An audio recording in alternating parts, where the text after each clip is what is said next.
கொண்ட சொத்து சகம் வேண்டாம், பட்டங்களை வாங்கி தரும் பதவியும் வேண்டாம், மாலைகள் இட வேண்டாம், தங்க மகுடமும் தர வேண்டாம், தமிழ் தாய்நாடு தந்த அன்பு போதுமே.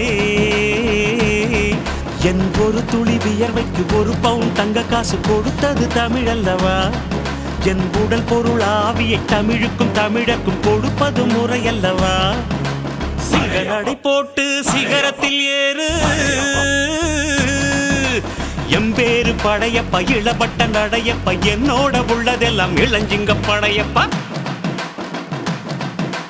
நெஞ்சிலாறு படையப்ப பின்னால் 100 படையப்ப, யுத்தம் கொண்டு வருகையில் 10 வீரல் படையப்பா. படையப்ப படையப்ப படையப்ப, பாசமுள்ள மனிதனப்பா.